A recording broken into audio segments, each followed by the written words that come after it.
जय हिंद दोस्तों और मेरे प्यारे बच्चों। आज हम क्लास 11th आरोह भाग 1 के काव्य खंड से 5वीं कविता, जो कि इस काव्य खंड की 5वीं कविता है, घर की याद, भवानी प्रसाद मिश्र द्वारा रचित इस कविता को हम पढ़ेंगे। और कविता को पढ़ने से पहले हम कवि के बारे में, उसके व्यक्तित्व और कृतित्व के बारे में अवश्य जानेंगे। तो सबसे पहले आइए देखते हैं हम भवानी प्रसाद मिश्र जी का जीवन परिचय। ये मैंने पिक्स डाली हुई हैं। भवानी प्रसाद मिश्र ये हैं। और इस कविता में कवि ने जेल प्रवास के दौरान, जब वो जेल पर थे, स्वतंत्रता संग्राम सेनानी थे और स्वाधीनता आंदोलन में ये जेल गए थे। तो जेल में रहने के दौरान रात भर जो वर्षा हुई, उस वर्षा से उनकी जो भावनाएं उद्वेलित हुईं और उनके परिजनों के प्रति मन में जो मार्मिक भाव उठे, उन मार्मिक भावों को इस कविता में उन्होंने अभिव्यक्त किया है।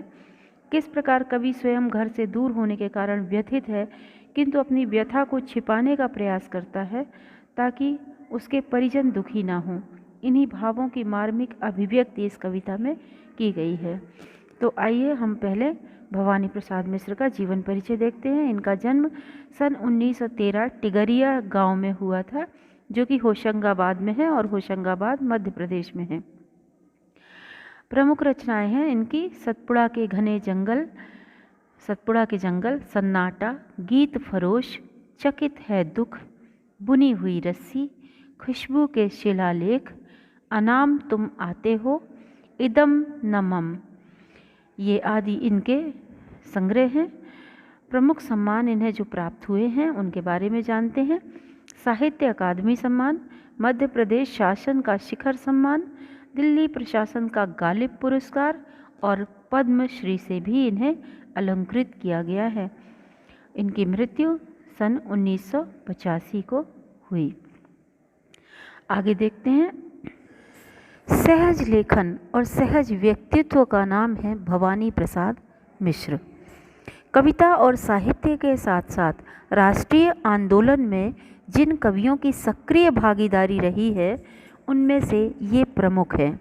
सक्रिय भागीदारी मतलब जिन्होंने स्वाधीनता आंदोलन में खुलकर जमकर हिस्सा लिया। तो गांधीवाद पर इनकी विशेष आस्था थी, अटूट आस्था थी कहना चाहिए। तो गांधीवाद पर आस्था रखने वाले मिश्र जी ने गांधी वाङ्मय के हिंदी खंडों का संपादन कर कविता और गांधी जी के बीच एक सेतु का काम किया। सेतु यानी ब्रिज। भवानी प्रसाद मिश्र की कविता हिंदी की सहज लय की कविता है। इसमें कहीं भी कोई कठिनता या क्लिष्टता नहीं देखने को मिलेगी आपको। इस सहजता का संबंध गांधी के चरखे की लय से भी जुड़ता है। इसीलिए उन्हें गांधी, कविता का गांधी भी कहा जाता है। मतलब भवानी प्रसाद मिश्र को कविता का गांधी टाइटल दिया गया है। ये बात आप याद रखेंगे। मिश्र जी की कविताओं में बोलचाल के गद्यात्मक से लगते वाक्य विन्यास को ही कविता में बदल देने की अद्भुत क्षमता है। मतलब जो बात हम गद्य में कहते हैं आसानी से, उन बातों को वो कविता में बदल देने की अद्भुत क्षमता रखते हैं।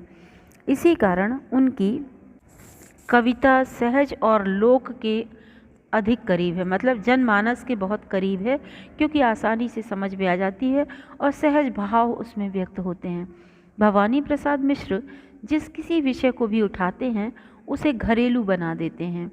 जैसे आंगन का पौधा शाम और दूर दिखती है, पहाड़ की नीली चोटी भी जैसे परिवार का एक अंग हो जाती है।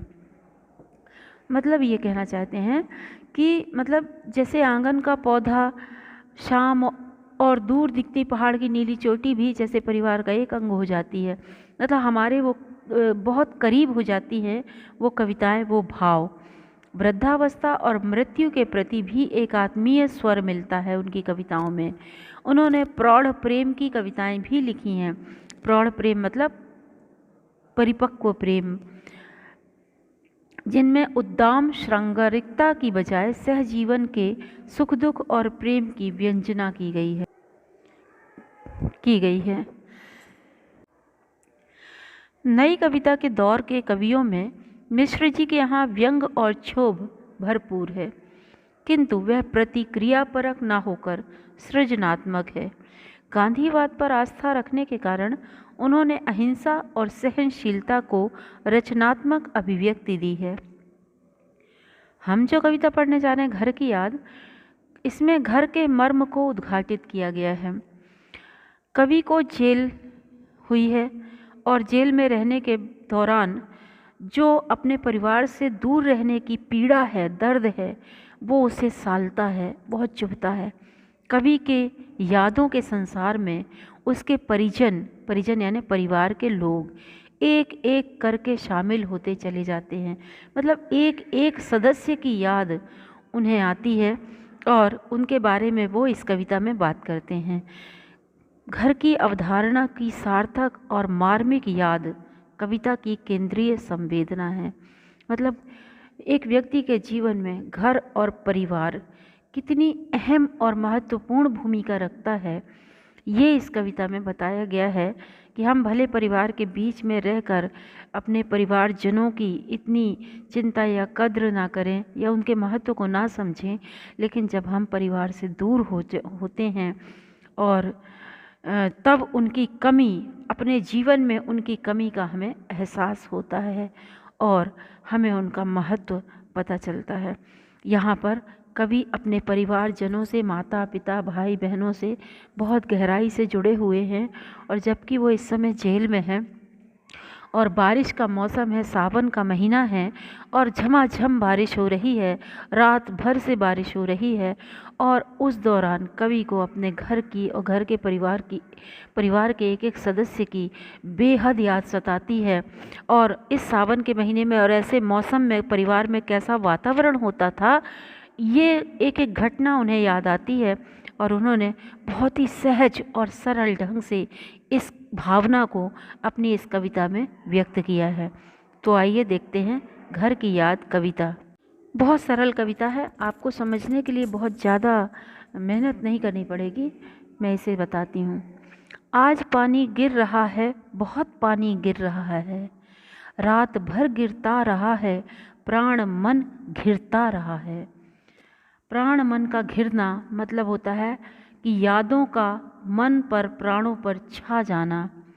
और तिर रहा है मतलब तैरना। पूर मतलब परिपूर्ण, समृद्ध। लिखा है आगे, बहुत पानी गिर रहा है, घर नज़र में तिर रहा है, घर की मुझसे दूर है जो, घर खुशी का पूर है जो। तो इसका अर्थ देखते हैं। कवि ये कह रहे हैं कि आज बहुत ज़्यादा पानी बरस रहा है, मूसलाधार वर्षा हो रही है और ये वर्षा रात भर से हो रही है। रात भर हुई इस वर्षा ने मेरे मन की कोमल भावनाओं को जागृत कर दिया है और मेरे मन और प्राण घर की यादों में घिर गए हैं। ऐसी तेज वर्षा में बहुत पानी गिर रहा है, घर नज़र में तिर रहा है। इतनी तेज वर्षा में मेरी आँखों के सामने मेरे घर का परिदृश्य तैरने लगा है। यानी कि वो जैसे अपन उसमें बैक में चले जाते हैं ना, पुरानी यादों में, वैसे ही मेरी आंखों के सामने घर के एक एक सदस्य नज़र आने लगे हैं और घर का पूरा वातावरण, पूरा परिदृश्य मेरी आंखों के सामने तैरने लगा है, यानी छा गया है। अर्थात कारावास में रहने के कारण कवि को अपना घर और घर के सदस्य बहुत याद आने लगे हैं। फिर उसके बाद वो कहते हैं घर में 4 भाई, मतलब वो कहने हैं घर की मुझसे दूर है जो, घर खुशी का पूर है जो। यानी वह घर जो मुझसे बहुत दूर है इस समय, जो कि खुशियों से भरा हुआ है। मतलब कहने का भाव ये है, खुशी का पूर मतलब खुशियों का भंडार है वो घर। तो कवि कहने का भाव ये है कि कवि मतलब जेल प्रवास के समय भयंकर वर्षा होने के कारण उसे घर की याद सताने लगती है और उसकी नज़रों के सामने घर के सारे दृश्य साकार होते हैं। आगे देखते हैं। घर में 4 भाई, मायके में बहन आई बाप के घर, हाय रे परिताप के घर। मायके मतलब माँ का घर, परिताप यानी अत्यधिक दुख और गम का वातावरण। कवि अपने परिवार के सदस्यों को याद करते हुए कहते हैं कि उसके घर में 4 भाई हैं और 4 बहनें हैं। आज उसकी विवाहिता बहन भी मायके अर्थात अपने घर आई होंगी और उसे ना पाकर कितनी दुखी हुई होंगी।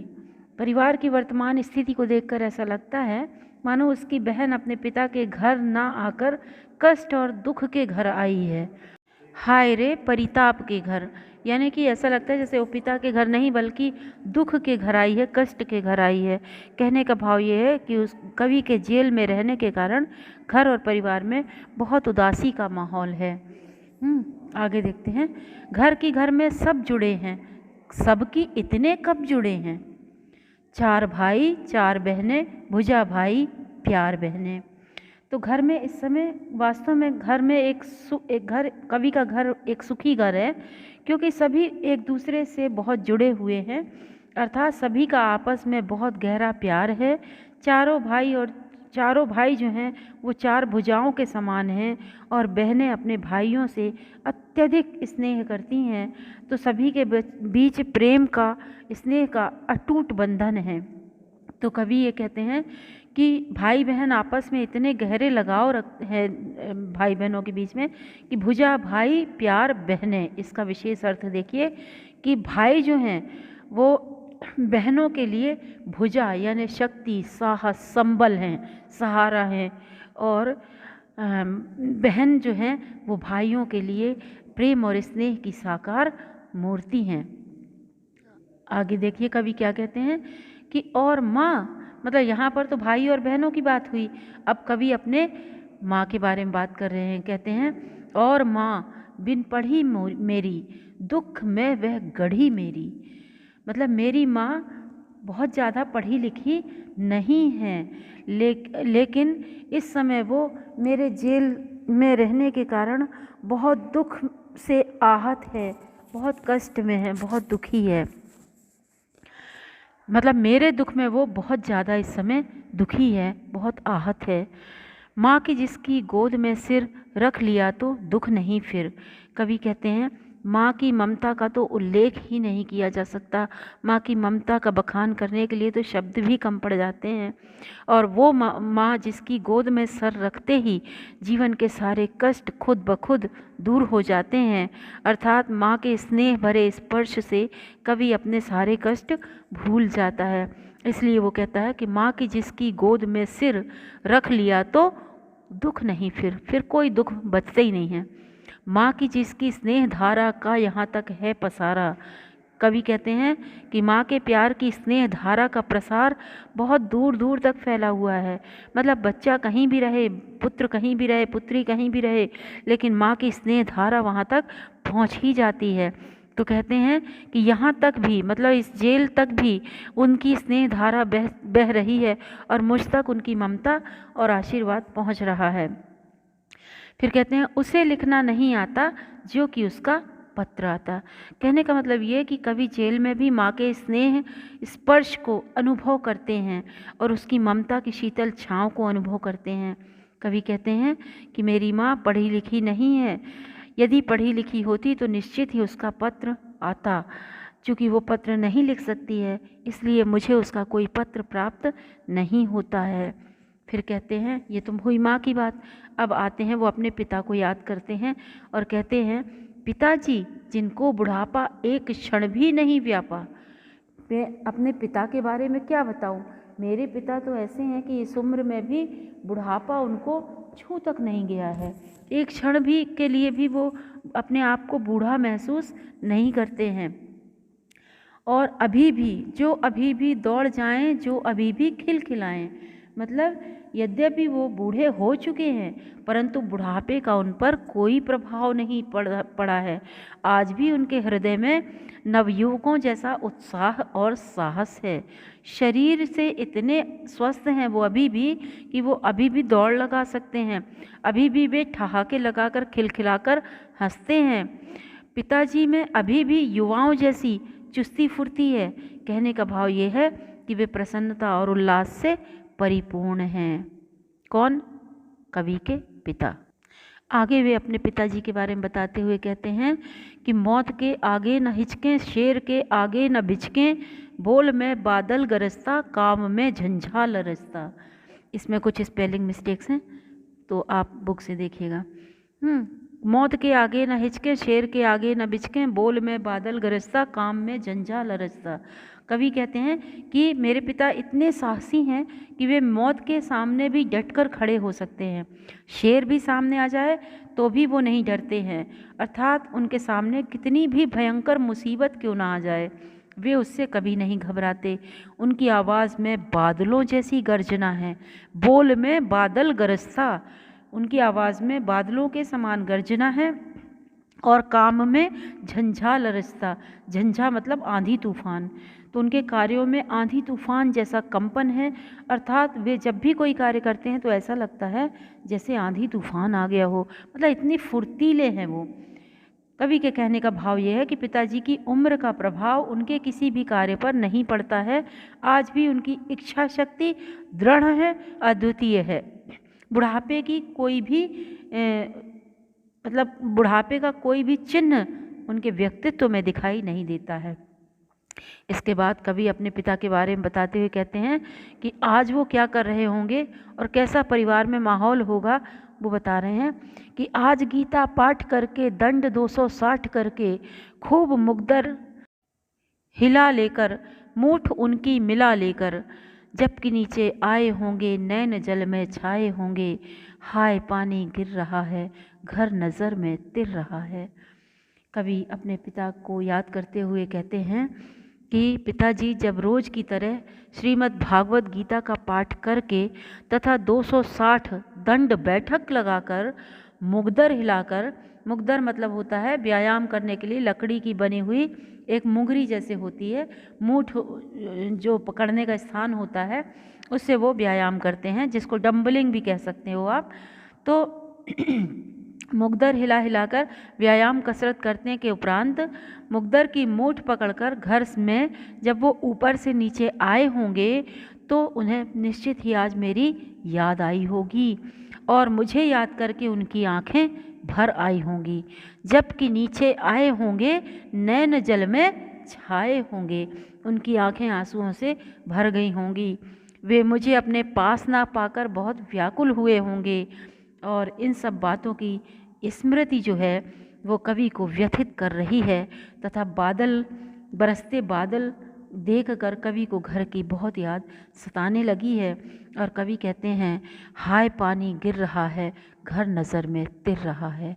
लगातार मूसलाधार बारिश हो रही है और मेरी नज़रों के सामने घर का पूरा दृश्य साकार हो रहा है, अर्थात मुझे घर की बेहद याद आ रही है। अब यहाँ पर देखिए कि इसके पहले जो अपन ने पढ़ा था कि मौत के आगे न हिचके, शेर के आगे न बिचके, हालांकि ये अतिशयोक्ति अलंकार है यहाँ पर, क्यों विशेषोक्ति भी कह सकते हैं, अतिशयोक्ति अलंकार है यहाँ पर, क्योंकि कवि पिता के व्यक्तित्व का बहुत ही प्रभावशाली वर्णन किया है, अतिशयोक्तिपूर्ण वर्णन कवि ने किया है। इसके बाद देखते हैं क्या कहते हैं कवि। कहते हैं, चार भाई चार बहनें, भुजा भाई प्यार बहनें, खेलते या खड़े होंगे नज़र उनको पड़े होंगे। कवि कहते हैं कि जब पिताजी नीचे आए होंगे और मेरी याद उन्हें आई होगी और अपने पास ना पाकर मुझे अत्यंत व्याकुल हुए होंगे, और जब उन्होंने देखा होगा कि उनके 4 बेटे और 4 बेटियां आपस में हिल मिलकर बातचीत कर रहे हैं और हंस बोल रहे हैं, तो उन्हें निश्चित ही मेरी याद आई होगी। और भुजा भाई प्यार बहनें, देखिए फिर से आई है ये लाइन, यानी कि वे भाई जो जो बहनों का सबसे बड़ा संबल है, सहारा है, और वे बहनें जो अपने भाइयों के लिए स्नेह और प्रेम की साकार मूर्ति हैं। ये दोनों अपने गहरे प्रेम और लगाव का जब ये को व्यक्त कर रहे होंगे और आपस में बातचीत कर रहे होंगे, हंस बोल रहे होंगे, तब पिताजी को अपने 5वें पुत्र की याद अवश्य आई होगी। तो कवि कहते हैं कि जब पिताजी की नज़र अपने बाकी बच्चों पर पड़ी होगी तो उन्हें देखकर मन प्रसन्न, एक और वो तो उनका मन प्रसन्न हो रहा होगा, लेकिन मुझ अभागे को ना पाकर, मेरा नाम लेकर आंसू बहा रहे होंगे।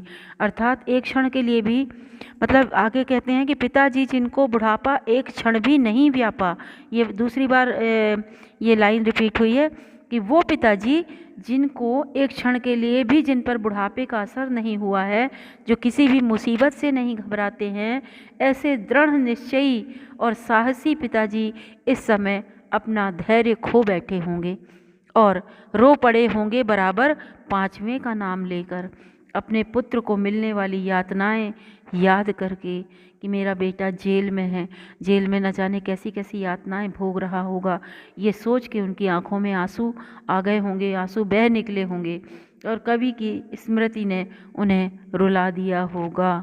ऐसा कवि जेल में बैठे बैठे कल्पनाएं कर रहे हैं और सोच रहे हैं कि घर में इस समय निश्चित ही कुछ ऐसा ही दृश्य होगा।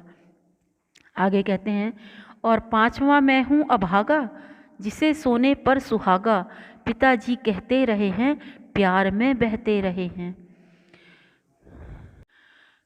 कवि अपने पिता को याद करते हुए कहते हैं कि मैं अपने पिता का 5वां पुत्र हूँ, मुझे वे सदैव ही अपने पुत्रों में सोने पे सुहागा कहा करते थे, यानी कि 5 पुत्रों में अन्य पुत्रों से वो श्रेष्ठ मानते थे। ऐसा कहते हुए उन्हें हमेशा ही बहुत प्रसन्नता की अनुभूति होती थी। यहाँ पर सोने पे सुहागा मुहावरे का बहुत सुंदर प्रयोग हुआ है। सोने पर चमक तब आती है जब उसमें सुहागा मला जाता है। सुहागा एक तरह का वो सोने पर चमक लाने के लिए उसका प्रयोग किया जाता है। तो मतलब उनके 4 पुत्र में मैं क्या हूँ, वो मुझे सबसे श्रेष्ठ मानते थे और उन्हें उनके 4 पुत्रों में रौनक तभी होती थी जब मैं उनके साथ होता था।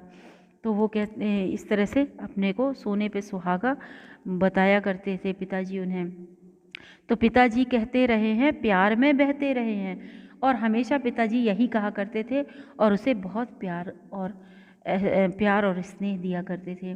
फिर आगे कहते हैं, आज उनके स्वर्ण बेटे लगे होंगे उन्हें हेटे, हेटे का मतलब होता है गौण, हीन, क्योंकि मैं उन पर सुहागा बंधा बैठा हूँ अभागा।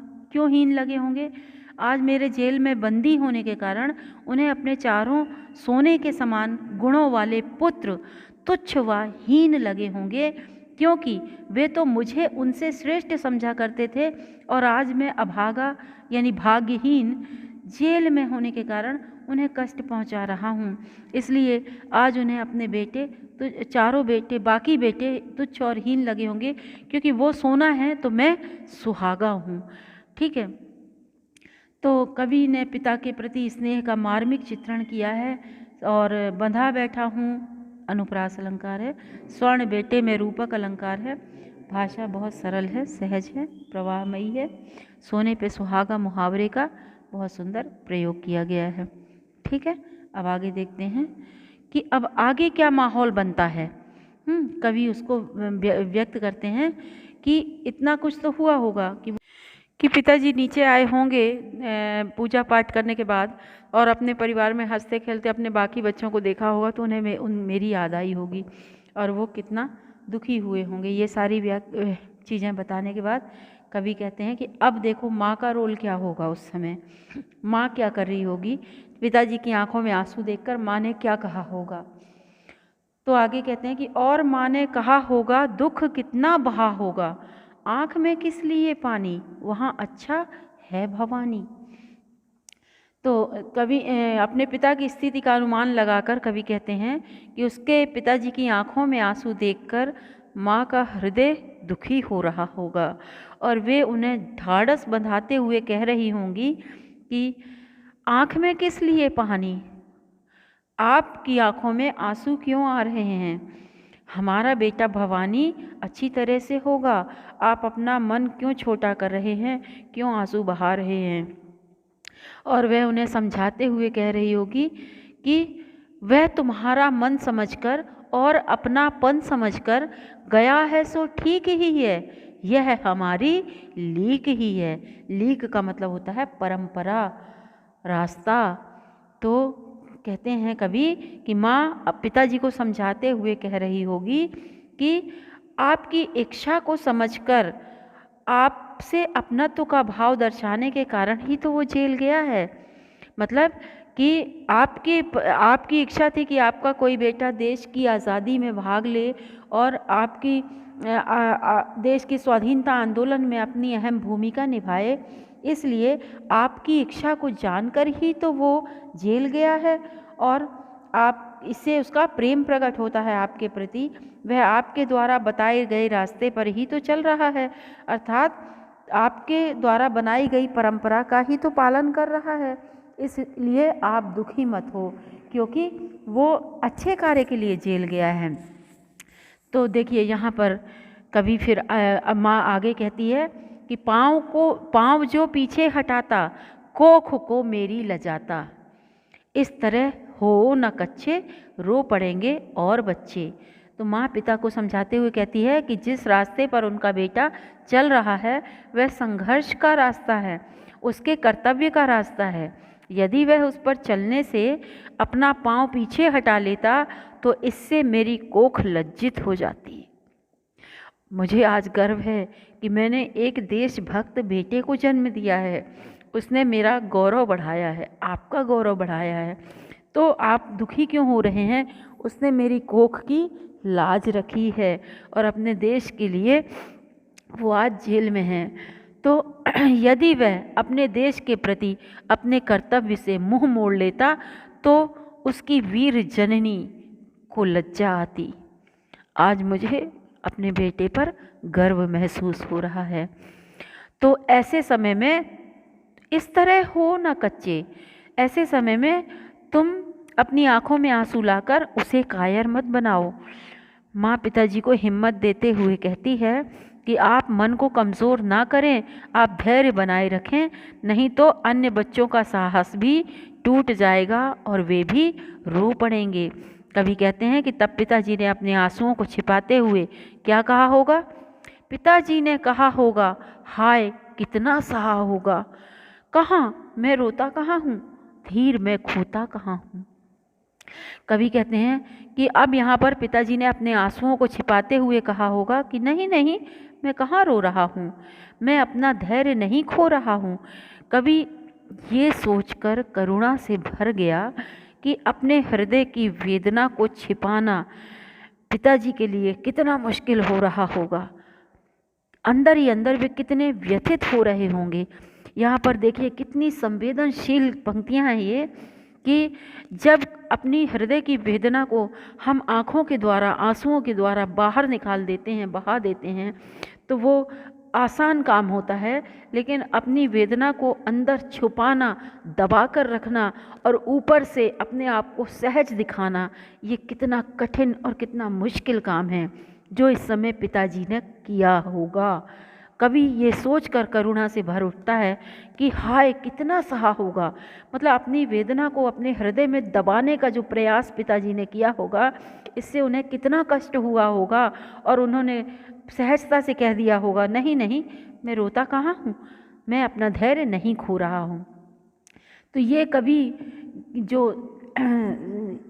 ने जो अब यहाँ पर देखिए माता पिता की भावुकता और उन्होंने उनके धैर्य का बहुत सुंदर उल्लेख किया है। पिता की भावुकता कितनी हृदय स्पर्शी है। यहाँ पर पाँव पीछे हटाना, कोख को लजाना, ये सुंदर मुहावरों का प्रयोग किया गया है। अब आगे कवि कहते हैं, हे सजीले हरे सावन, हे कि मेरे पुण्य पावन, तुम बरस लो वे न बरसें, पाँचवें को वे न तरसें।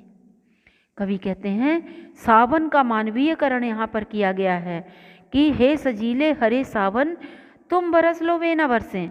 ठीक है, तो सावन का मानवीयकरण करते हुए कहते हैं सजीला मतलब बहुत आकर्षक, सुंदर, पुण्य यानी पवित्र, मंगलदायक।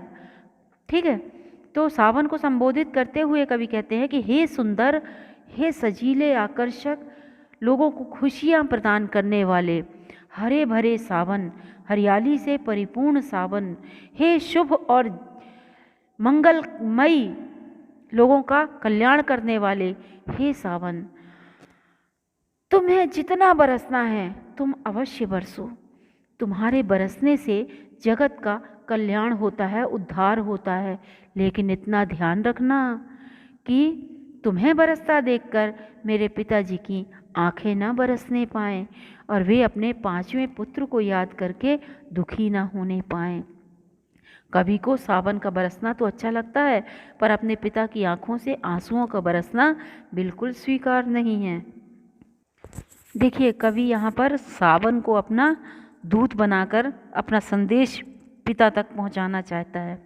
आगे कहते हैं, अब यहाँ पर पुण्य पावन, बस, बड़ा बस, ये सब देखो अनुप्रास अलंकार हैं, संबोधन शैली का प्रयोग किया गया है। इसके बाद कवि कहते हैं कि मैं मज़े में हूँ, सही है, घर नहीं हूँ, बस यही है, किंतु यह बस बड़ा बस है, इसी बस से सब विरस है। विरस मतलब रसहीन, बहुत फीका। अब देखिए, यहाँ पर कवि कहते हैं कि मेरा संदेश देते हुए पिताजी से कहना कि मैं यहाँ पर बहुत आनंद में हूँ, सुख से रह रहा हूँ, बस कमी तो इस बात की है कि मैं घर में नहीं हूँ। कवि के यहाँ पर बस कहने में ही उसका सारा दर्द छुपा हुआ है। कवि स्वयं को संबोधित करते हुए कहते हैं कि मैंने उन्हें धाड़स बंधाने के लिए ये तो कह दिया कि घर नहीं हूँ, बस यही है, परंतु घर से अलग होना ही सबसे ज़्यादा कठिन कार्य है। इसी दुख से मेरा जीवन दुखी है और मैं इस वियोग को, विरह को भुगत रहा हूँ, जो बहुत ही नीरस है और नरक के समान है।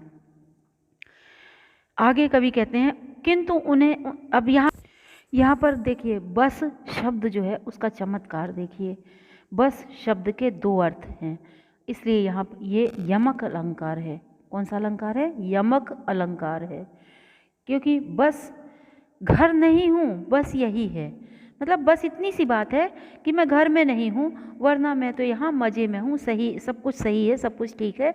ये कवि सावन के माध्यम से अपने पिता को संदेश भिजवा रहा है कि सब कुछ बढ़िया है, मैं मज़े में हूँ, सुखी हूँ, लेकिन बस इतना ही है कि मैं घर में नहीं हूँ। लेकिन इसके बाद वो क्या कहते हैं, किंतु यह बस बड़ा बस है।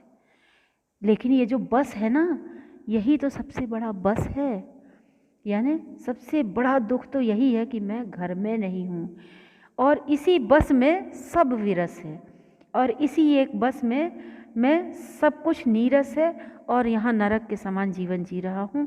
घर से, परिवार से दूर वियोग का दुख सह रहा हूँ। यही बस जो है ना, ये सब कुछ विरस किए हुए है, सब कुछ नीरस और सब कुछ बेकार किए हुए है। ठीक है, तो ये बस शब्द का जो सौंदर्य है ये बहुत खूबसूरत है, और इसमें यमक अलंकार है, क्योंकि दोनों बस का अर्थ अलग अलग है। देखिए, फिर से पढ़िए, अच्छे से पढ़िए। घर नहीं हूँ, बस यही है, किंतु यह बस बड़ा बस है। ठीक है, ओके। अब आगे देखते हैं कि कवि क्या कहते हैं।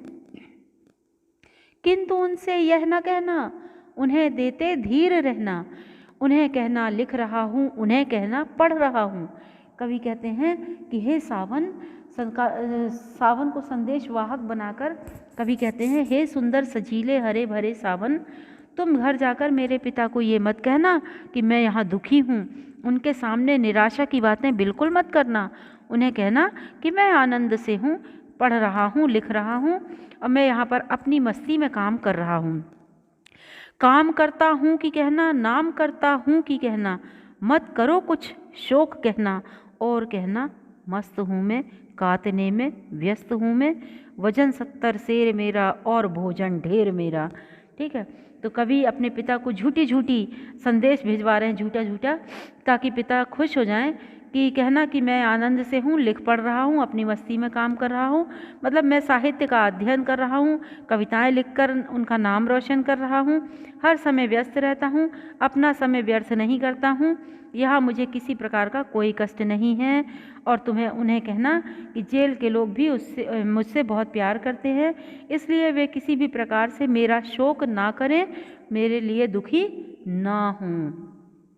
ठीक है, इतना समझ में आ गया कि नाम करता हूँ, मत करो कुछ शोक कहना, और उन्हें देते धीर रहना, और कहना मस्त हूँ मैं, कातने में व्यस्त हूँ मैं। कातना मतलब रुई का वो क्या बोलते, चरखा से रुई से सूत बनाना। ठीक है, डट कर ठेलना मतलब पूर्ण समर्पण से मतलब संघर्ष करना। अस्त होना मतलब निराश होना। तो देखिए, कवि कहते हैं कि सावन हे सजीले हरे भरे सावन, तुम मेरे माता पिता से कहना कि मैं यहाँ गांधी जी के निर्देशों पर सूत काटने का काम करता हूँ, अर्थात देश सेवा के कार्य में व्यस्त हूँ। मैं यहाँ खूब खाता पीता हूँ और मेरा वजन 70 किलो हो गया है। कहने का भाव ये है कि मैं हर प्रकार से यहाँ पर खुश हूँ और मज़े में हूँ। अब देखिए आगे कवि कहते हैं, कूदता हूँ खेलता हूँ दुख डटकर ठेलता हूँ, यूँ न कहना व्यस्त हूँ मैं, यूँ न कहना अस्त हूँ मैं। मतलब ये कि और कहना मस्त हूँ मैं, यूँ न कहना अस्त हूँ मैं। ठीक है, तो कवि आगे कहते हैं कि हे सावन, तुम पिताजी से ये भी कहना कि यहाँ पर खूब खेलता कूदता हूँ और दुखों को अपने से दूर रखता हूँ। तुम उनसे कहना कि मैं हमेशा मस्त और निश्चिंत रहता हूँ, लेकिन तुम उनसे ये कभी भी भूल कर भी मत कहना कि मैं उदास और निराश रहता हूँ, जिसके कारण से मुझे नींद नहीं आती है और मैं जागता रहता हूँ। तुम ये मत कह देना कि मैं किसी से मिलता जुलता भी नहीं हूँ। ठीक है, कूदता हूँ खेलता हूँ दुख डटकर ठेलता हूँ, और कहना मस्त हूँ मैं, यो न कहना अस्त हूँ मैं। मतलब ये भूल कर भी मत कहना कि तुम्हारा बेटा अस्त होने वाला है। अर्थात जब भवानी प्रसाद मिश्र जेल में थे और ये कविता उन्होंने लिखी थी तो वो गंभीर हालत में थे, गंभीर रूप से बीमार थे, और इसलिए वो कहते हैं कि उन्हें पिताजी को ये मत कह देना कि मैं अस्त होने वाला हूँ। अस्त होना मतलब मेरी ज़िंदगी के अब कुछ समय ही शेष रह गए हैं, मैं गंभीर बीमार हूँ और हो सकता है मैं आगे का जीवन अब ना जी पाऊँ। आगे कवि कहते हैं, हाय रे ऐसा ना कहना, है कि जो वैसा ना कहना। कवि कहते हैं कि हे सजीले हरे भरे हरियाली से परिपूर्ण शुभ और मंगल की वर्षा करने वाले हे सावन, उसको निर्देश देते हुए कहते हैं, तुम उनसे ये मत कहना कि मैं एकदम चुपचाप रहता हूँ जैसा मैं तुम्हें दिख रहा हूँ। अर्थात मेरे पिता के सामने मेरे दुखों का बयान बिल्कुल मत करना। तुम उनसे ये मत कह देना कि मुझे नींद नहीं आती है, मुझे इंसानों को देखकर भय लगता है, मुझे अपनी सुध-बुध नहीं रहती है। तो हाय रे ऐसा ना कहना, है कि जो वैसा ना कहना, मतलब जो वास्तव में यहाँ की हकीकत है वो बिल्कुल भी मत कहना मेरे पिता से। कह न देना जागता हूँ आदमी से भागता हूँ, कह न देना मौन हूँ मैं, खुद न समझूँ कौन हूँ मैं। यानी कि मैं खुद की सुध-बुध मुझे नहीं है कि मैं कौन हूँ, मैं इंसानों से भागता हूँ, मैं एकदम खामोश हो गया हूँ, चुप हो गया हूँ। ये सब बिल्कुल भी मेरे पिता से मत कहना। देखना कुछ बक न देना। देखिए कितनी सुंदर अभिव्यक्ति है। कहते हैं देखना कुछ बक न देना। हे हरे भरे सुंदर सावन, हे मेरे मंगल की कामना करने वाले मित्र, मेरे पिता के सामने बहुत सोच समझ कर बोलना, उनसे कोई भी व्यर्थ बात ना कह देना जिससे उन्हें मेरी दुखदाई स्थिति के बारे में किसी भी प्रकार का संदेह हो जाए। ऐसा बोलना जिससे वे तुम्हारी बातों पर विश्वास करें। तुम उन्हें मेरे कष्टों के विषय में बिल्कुल मत बताना। यदि तुमने मेरे कष्टों का वर्णन उनके सामने कर दिया तो उनका दुख और अधिक बढ़ जाएगा। फिर कहते हैं कवि कि देखना कुछ बक न देना, उन्हें कोई शक न देना, बिल्कुल शक नहीं होना चाहिए उन्हें, कुछ भी ऐसी वैसी बात मत कर देना उनके सामने। हे सजीले हरे सावन, हे कि मेरे पुण्य पावन, तुम बरस लो वे न बरसें, पांचवें को वे न तरसें। कितने सुंदर ढंग से कवि ने कहा है कि हे हरे भरे सुंदर मन भावन सावन, हे कल्याणकारी और मंगल करने वाले सावन, हे मेरे मित्र, तुम जितना चाहो उतना बरस लो पर वे न बरसें। अर्थात मेरे पिता के बादल रूपी नेत्रों से दुख के आंसू ना बहने पाए, इतना याद रखना। तुम्हें बरसता देखकर मेरे पिता की आंखें ना बरसने पाएँ। ऐसी कोई भी बात उनके सामने मत कहना जिससे उनको मेरी याद आए, अर्थात वे अपने पांचवें पुत्र को याद करके तड़पने न लगें, ऐसी कोई बात मत कह देना। मतलब ये कि कवि की याद में उसके माता पिता तो चिंतित हैं ही, कवि भी उनकी स्थिति की कल्पना करके दुखी हो रहा है। वह स्वयं तो उनके पास नहीं पहुंच सकता, लेकिन अपना संदेश बरसते हुए सावन के माध्यम से वो अपने माता पिता तक पहुंचा रहा है। तो देखिए यहाँ पर विशेष चीज़ें क्या हैं कि कवि की पितृभक्ति और प्रेम बहुत सराहनीय है। कविता की भाषा बहुत सरल, सहज, सुबोध है, प्रवाहमयी है। सावन के लिए सजीला, हरा, पुण्य, पावन ऐसे विशेषणों का प्रयोग किया गया है जो बहुत ही सुंदर, रचनात्मक दृष्टि से बहुत सुंदर है। आदमी से भागता हूँ से कवि की अंतर व्यथा का वर्णन मिलता है कि वो एकांत में रहने लगा है। पुण्य पावन में अनुप्रास अलंकार है। तो उम्मीद है आपको ये पाठ समझ में आया होगा। बेहद संवेदनशील और भावपूर्ण कविता है, बहुत ही सुंदर ढंग से मैंने समझाई है। मुझे विश्वास है ये पाठ आपको अच्छी तरह से समझ में आ गया होगा और मिलते हैं अगले पाठ के साथ। तब तक के लिए नमस्कार। जय हिंद, जय भारत।